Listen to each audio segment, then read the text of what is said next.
is the master of weapons, having by far the most access to weapon diversity. But if I wanted to just stick to one weapon set and one general playstyle to play all of the game modes in Guild Wars 2, how would I go about that? Well, it's pretty simple. The Greatsword is the most versatile weapon that also has great damage. Most PvP builds on Warrior use Greatsword, and while Axe probably does more damage in PvE, it's slow and vulnerable and in general isn't as fun to me, which is the purpose of a game.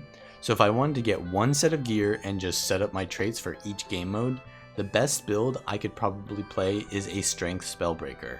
The ability to self-buff Might for massive damage output and then synergize with the Might Makes Right trait to give you lots of healing and endurance regeneration. Combine that with the Spellbreaker full counter mechanic, and you can be on the front lines of any encounter role-playing as the hero of Tyrier. So here it is, the best build in my opinion for warriors in all game modes. Firstly, Spellbreakers have 2 bars of adrenaline. They can only use 10 adrenaline for each one of their burst skills, but have access to a second burst skill, full counter. Because burst skills scale with the amount of adrenaline used, some weapons have a weak effect in Spellbreaker. But because Greatsword's Fury uptime is the only thing that scales with adrenaline, and the damage stays the same, or scales with enemy health percentage, you can get much more use from spamming Arcing Slice as a Spellbreaker. Full counter is a block that will nullify the strike damage of the next attack against you, and then you will evade while casting a point blank AoE around you that will unblockable daze. This is a powerful ability in all game modes because it allows you to avoid key skills from other classes in PvP, while also setting up a counterattack. And in PvE, most mechanics can be avoided using full counter while also giving you a good damage output. Getting it out there expecting the counterattack to be triggered automatically and then nothing hits you, you'll just stand there looking stupid. You need to time it very well, which can be a trade-off to the power of the skill. But once you get good at it, the low cooldown of full counter allows you to adopt an aggressive playstyle that maintains safety even while being in the thick of a fight. It's really fun when you get used to it. Another thing is that successfully blocking an attack with full counter and triggering the counterattack will refresh the cooldown of your other burst skill, which on Greatsword is Arcing Slice. This means that you can use Arcing Slice, full counter, and then Arcing Slice again. But your adrenaline caps at 20 and you'd need 30 for that combo. So we'll talk about the specifics of combos and rotations for each respective game mode, but for now we'll move on. Before I get into each specific game mode, there's one more general topic that needs to be covered, and that is Greatsword Mechanics. The auto attack is rather bad on Greatsword. It's slow and doesn't do much. 100 Blades does many quick attacks in front of you but roots you in place, so it can be risky to use sometimes. One keybind you really want to get used to is the Stow Weapons keybind. You don't always need to get maximum value out of your 100 Blades, and especially if whoever you're hitting has moved away. If you don't want to be wasting time or letting your target get away, Stow Weapon is a really great keybind with this skill. Then there is Whirlwind Attack, a ground targeted evade in one direction that also does good damage. Timing and positioning are very important for maximizing the skill's usage because there are 4 points in the skill which will hit an enemy. Because it does damage and evades at the same time, it's a great multi-purpose skill that can trade blows with enemies for little repercussion. It does not have a skill priority though. Skill priority means that when a skill is cast, it will interrupt any other action to start casting that. Usually heal skills are a good example of that. Because Whirlwind Attack does not have a priority, it is not going to cancel your other attacks. So you want to get used to the animations of your other abilities so that you can time your Whirlwind Attack well, or you can Stow Weapon to get your Whirlwind Attack timing when you really want it so that you can actually dodge attack and not just tank all the mechanics. Next is Blade Trail, which can do damage as it goes out and then comes back in.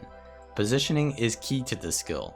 If you use it at the maximum range, it will hit both times of going out and in immediately. For Blade Trail, you can reposition during the cast by detargeting, left clicking on empty space, and then repositioning and then facing back towards the area that you want to throw the blade trail at.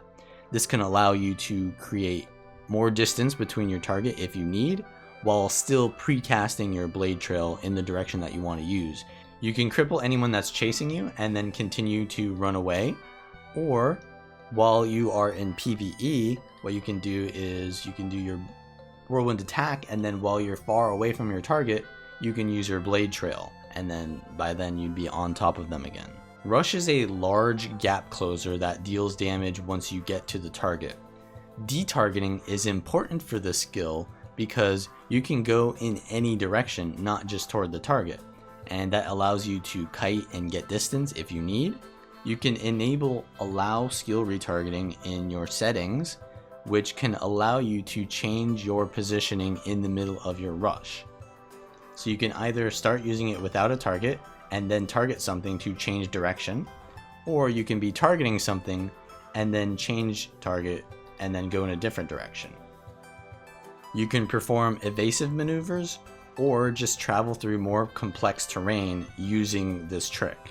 The equipment is Berserker's armor with Rune of the Brawler.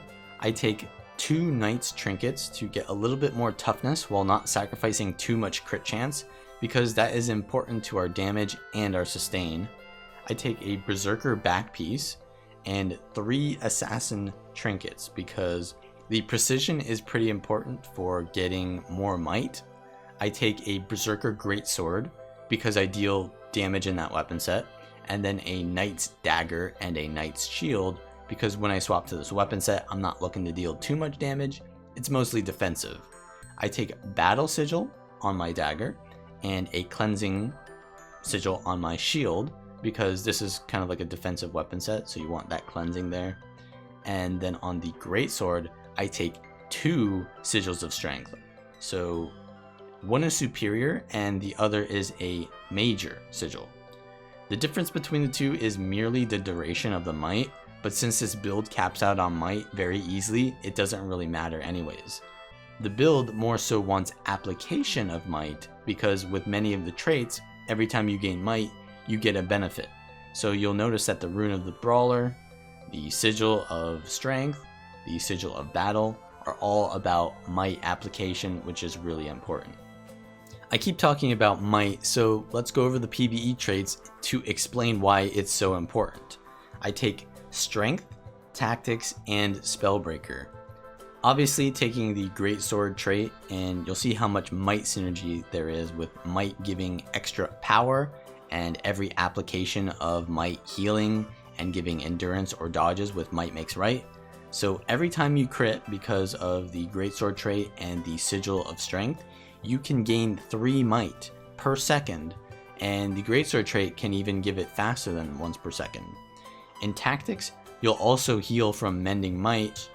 When you dodge, you will perform a Reckless Dodge, which is basically an unblockable attack, which will do similar amount of damage to your auto attack, but you'll be evading and getting more might if you hit.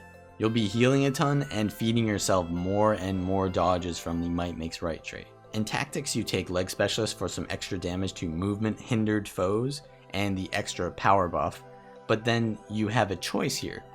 You can either go Phalanx Strength, which is great in parties because every application of might you give to yourself will be given to nearby allies, which will also heal you because of Mending Might, which makes you almost unkillable while buffing others with one of the most essential boons.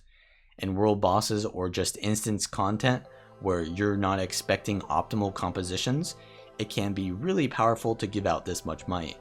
However, when you're solo, this trait is useless. So you can take Martial Cadence, which lowers your weapon skill cooldowns when you land a burst skill every 10 seconds because Marching Orders has a 10-second interval. It allows you to stay in your Greatsword because normally there is downtime between your Greatsword skill cooldowns, but you can often fill the gaps with dodges and bursting with Martial Cadence to allow you to stay in your Greatsword and still be able to use skills that aren't just your auto attack, because the auto attack isn't amazing in Greatsword. In other Greatsword builds, you'd have to swap to another weapon and then go back into the Greatsword, but since there's no discipline in this build, it wouldn't feel very good to have to swap weapons without fast hands. In Spellbreaker, I take all the damage traits, and then Magebane Tether, which will tether you to a target that you land a burst skill on. You will deal more damage to the target, and you will pulse 3 might per second that you are tethered. It's more delicious might for you to get synergy from. We already talked about the Greatsword skills earlier, and the Dagger Shield weapon set is mainly for CC, blocks, and mobility. Mending is just a really good heal skill because it heals you for quite a bit, and with the peak performance trait you'll actually gain a damage boost for using it, and you'll obviously gain might from the Brawler rune, so it's just going to give you a lot of healing, cleansing, and even more might, and it's such a low cooldown because of the cooldown reduction here. You also have Shake It Off, which is a 25-second count recharge stun break that also cleanses conditions for your allies. It's just really good. Then you have Bull's Charge. This is a decently high damaging skill for it giving you so much CC, and it also procs the peak performance trait, so it's just kind of nice to fill in the gap between your rotation. If you don't have like a really good skill to use, it's better than auto attacking, and it'll also give you a gap closer if you really need that. Then I take Signet of Stamina because the extra dodges are pretty useful for filling in the gap of your rotation as well. You generally want to be just dodging permanently in larger groups of fights because it'll make you avoid all the damage. But if you really wanted to, you could take Signet of Might, Signet of Fury, because those can give you a little bit more upfront damage. And take Banners if your group composition needs them. Then I take Signet of Rage because this will give you a little bit more adrenaline over time, and this build can always use more adrenaline in like smaller scale fights where you're not hitting so many targets. The added adrenaline is really nice, and then you can even cast it for a little bit of swiftness because you're not using discipline, so you don't get swiftness on this build.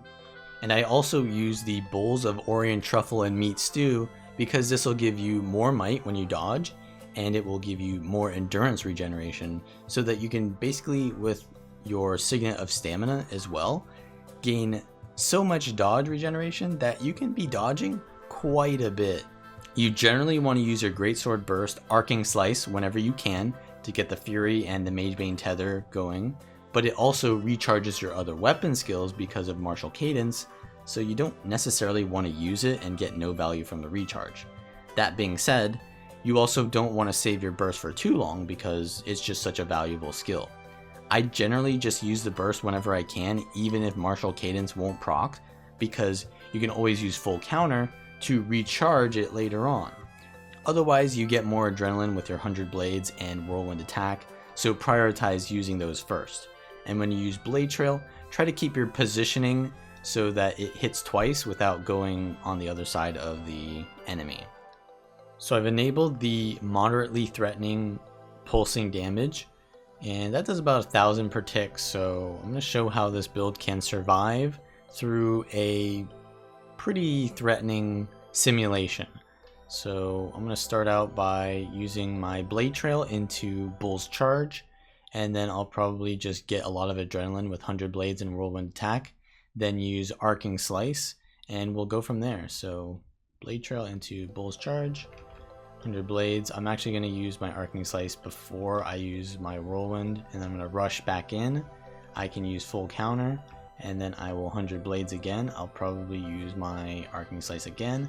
I'll Blade Trail, wait till it comes back in, and then I will Whirlwind through the boss. I'll use my heal here because I'm taking a lot of damage.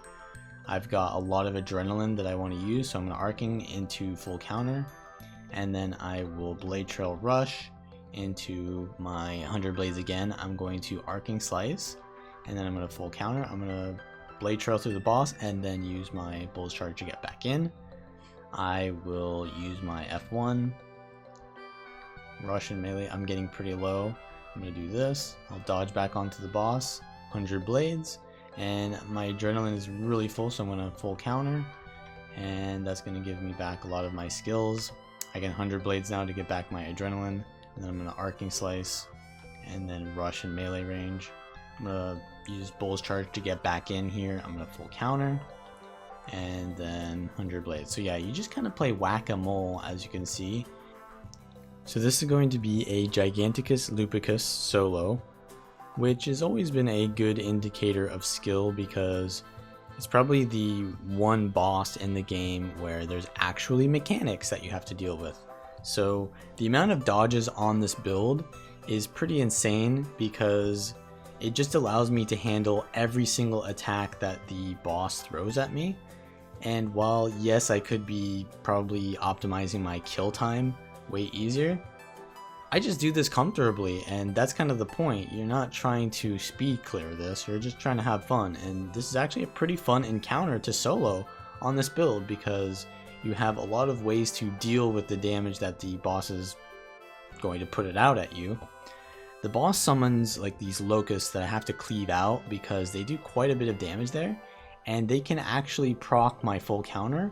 But the thing is, if I don't dodge the mechanic where the boss raises its hand like that, it'll summon a grub which can buff the boss. So I have to be careful and dodge that while also dealing with these locusts. So I have to dodge now, and because I can just dodge into whirlwind attack and just dodge so many times. So even when I'm not really perfect on my timing on this build, I can just double or triple dodge. So here I'm dealing with the locusts again. I have to dodge that. I had to cancel my full counter there, which is unfortunate because that does quite a bit of damage.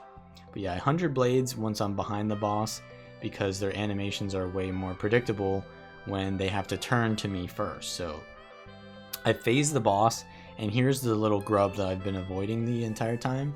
I try to retarget there my bull's charge, but it doesn't work out that well. But yeah, I have to kill this grub or that'll buff the boss. And now the boss is going to do a lot more abilities. I get a little bit of an evade there. Yeah, I finally got my tether on the boss, and I'm going to full counter in this AoE that they put on the ground. It does like 6k damage, which Lupicus has really good armor values, so I'm not really going to do too much damage to it. But yeah, that poison volley attack that it shoots at you is really dangerous because it can just spam that out. So you kind of have to not get hit by 2 in a row. So if I get hit by 1, I have to really play very safely here. And I try to block that, but yeah, it's a little bit delayed. So this attack, you kind of have to like triple dodge and then you're safe. And I have so much access to dodges in this build that I can pretty much do that every time pretty reliably. So I use my whirlwind attack there to evade the poison volley, but yeah, I get hit. I have to dodge there. I'm going to shield block that and then get my tether on the boss and then swap back into my greatsword soon. Yeah, they're going to use the kind of like volley attack there. And full counter is just going to give me free damage in that situation. I use my heal because I'm just playing safe here. I should probably full counter there, but yeah, see, I didn't stow weapon on my auto attack there, and full counter doesn't have priority, so it didn't cast it. So you have to really get the mechanics down if you want to maximize your output. So obviously I'm not an amazing warrior player, but we'll still be able to get this down. This is actually my first attempt on Loopy this run. I've obviously fought Loopy many times in the past, and I know his mechanics. We are getting the boss quite low, and I'm going to land my arcing slice here. Once I get the boss to, yeah, that was a really bad. This is actually pretty dangerous here, right here, because I can die to, yeah, anything if I get hit. So I have to play very safe there. But once I get the boss below 50%, my arcing slice will do more damage. So we really want to get there. I actually keep making a lot of mistakes here. I use my full counter too early, like twice there, and I almost died. So I just backed off, and yeah, I lost a lot of DPS uptime. I actually evaded there with Bull's Charge, which is nice too. So you've just got so many evades on this build. It's actually ridiculous. But yeah, if I make a mistake, there are a lot of ways that I can recover using my heal skill and such. Now the boss has this new ability where they kind of just throw a bunch of like poison at the ground, and this one as well, which isn't as dangerous as it looks, because even though it pulses out a lot of damage over time, I can pretty much just dodge and then keep doing damage to the boss. So here we're just going to avoid more poison volleys. I'm going to get behind the boss and whirlwind through them. they're doing this thing again. I can use, well, I wasn't too confident there, but yeah, we'll still go in for the kill. And yeah, there's also like the suck ability where I have to like dodge 3 times. There's a lot of abilities that the boss does where you just have to dodge and do multiple dodges. Here's a new ability where I actually get stuck in like this ring, and it's super dangerous. Like that ability is what really wipes most soloists. And on Spellbreaker, all you gotta do is use full counter, which will give you stability, and then you can get outside of the bubble. So it's pretty safe for me, as long as I don't have my full counter on cooldown. But then I could just swap to my shield and just block until the duration ends. This may look like it's easy because my build is very strong at soloing, but it's actually still a very dangerous fight, because if you do make one mess up and then you do another mess up, you can instantly die, right? So like I get hit by that attack there, but I can recover from my heal skill. Performing the same kind of skill rotations over and over, like a triple dodge whenever they do a mechanic that hits me multiple times, dodging behind them when they do an attack that makes them vulnerable, and just in general trying to maximize my damage by using skills that evade at the same time as doing damage. And yeah, I mess up my full counter there again, but the boss is at 3% HP, so I can probably finish them off before they can do anything to me. So full counter into Arcing Slice. I'm probably playing safe there because I don't want to throw. Yeah, kind of dangerous though. So I Arcing Slice and the boss is going to die. So yeah, that is a Lupicus Solo. In PvP, you access the gear through this panel and click the swap button to get to your PvP gear. Take Courage Sigil and Intelligence on the Greatsword, and then Battle and Cleansing on the Dagger shield, or you can take Energy instead of Cleansing if you think that you need more dodges than you need Cleanse. Berserker Amulet and the Fighter Rune, which is basically the same as Brawler Rune in PvE. Instead of Tactics, you'll take Discipline because fast hands, you've got the extra Adrenaline, you have Warrior Sprint, which makes you immune to Immobilize when you use your movement skills, and you've also got Burst Mastery and extra Condi Cleanse, so it's just the best PvP trait line. You'll definitely want to be using it. The role that you will play is more of a duelist that takes 1v1s. If you want to understand the role of a duelist better, you can check out the duelist rotation guide in the description below. Otherwise, I'll focus more on the mechanics of Spellbreaker here. You generally start out in Dagger and bait out cooldowns while gaining adrenaline with the very fast auto attacks. Use shield stance to avoid getting pressured before you get to your target, and then once you get in melee range, you can disrupting stab and then follow in to your shield bash. Because you have no escape, you can immobilize whenever you daze. This trait makes it awkward for them to handle your CC because not only do enemies need to stun break your dazes and stuns, but they also need to cleanse the immobilize. It allows you to land your skills way more and bait out cooldowns more efficiently. Once you land your first CC, you follow up with a longer CC, and from there you want to swap to your Greatsword, and you'll get the Intel Sigil, and then you can use Arcing Slice for big damage, or you can go into your 100 Blades if they're above 50% HP. There's so much CC on this build, from Bull's Charge, Full Counter, which is also a daze if they trigger the counterattack, and Rampage. There's just so many ways that you can start your combos, and then you want to land a big damage skill like 100 Blades, Arcing Slice, or even just whittle down with your Greatsword until you can get them below 50% HP. Another combo enabler is your Maidbane Tether, because if you tether them and they go out of range of your attacks, they'll get pulled towards you and break the tether.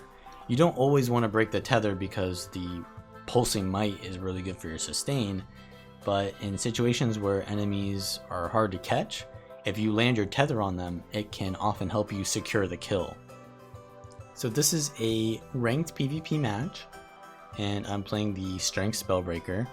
Usually I'll be going into a side node, but in this match I go into the mid at the start because I'm not really looking to 1v1 this match when we have 2 Mesmers, because they don't really have a lot of support as a team comp. So I immediately see that my Mesmer goes down at home, so yeah, we're gonna struggle in this match.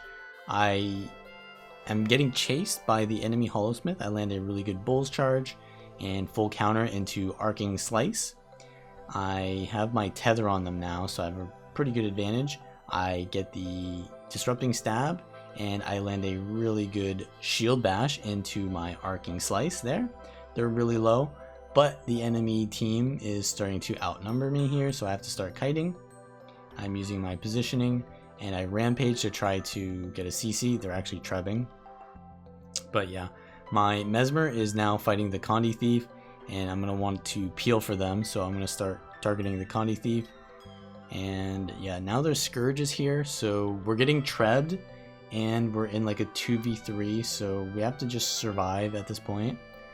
My Mesmer goes for the decap on mid, so I'm going to try to slow the Scourge so that they can get the decap, but the Thief arrives, and now I swap. I get the tether on the Thief, which is a reveal, so it's really good for preventing thieves from going in stealth. I see that they can get pulled by my tether, yeah, but they get away because the Scourge is able to res, and we're still outnumbered this entire match. So I go into far to try to decap that because this is a losing fight. I have to leave that, and the Hollow chases me. So I go into the side over here because I see that I'm going to be outnumbered, and I zone the Scourge because they're trying to prevent me from escaping, but I don't end up going that way. I go in for the 1v1 with the Hollow. I get my tether to land, and I actually pull them off the node so that they can't cap. So I'm stalling 2 players here while I'm surviving, which is really valuable. So I land a really good Disrupting Stab into my tether from the Dagger F1. I land some more abilities here, my Arcing Slice, but I'm outnumbered, so I have to just keep delaying, stalling for more time until, I mean, this is just my job as a duelist, is to be kind of like alone and create better advantages for my team around the map. So yeah, I'm holding 3 players at this point and doing pretty well of surviving with the terrain here. The Scourge is giving them a lot of barrier, and my Dragon Hunter is probably going to die on the node here, so I have to probably just leave and go to far. Yeah, I probably should just go to far at this point, but I'm trying to help my Mesmer, who I know can do a lot of damage, and we actually get the down on the Hollowsmith here, and they land a really good gravity well, so I'm trying to cleave with them. We have really good cleave from the Mesmer, and they get the stomp, so I'm just trying to follow up on that, but the Condi Thief gets our Mesmer down, and it's going to be hard to res because Condi Thief has a lot of poison, and they can just daze me, and we don't have a lot of, well, our team is kind of all dead, so there's really no more support here. So at this point, yeah, I probably cannot get the res at all, so I'm just going to back off and go for the kill on the Condi Thief. And yeah, they're just going to get the kill, so now I'm going to be outnumbered heavily. So at this point, I am going to look for a kind of like a situation that I can go to. I could go to far. I kind of don't really win the game if I go far though, because then I'll have 1 node and then we'll lose every other node because we're losing every fight. But yeah, ideally I should be able to go far at this point. I land a really good Arcing Slice, but I'm outnumbered. I'm just trying to kind of like get gameplay really. I'm not trying to win the map as much because at this point I kind of see that the game is kind of over. So I'm just trying to play for myself, just survive and see what I can get. And if my team starts to play better, then maybe I'll start tryharding.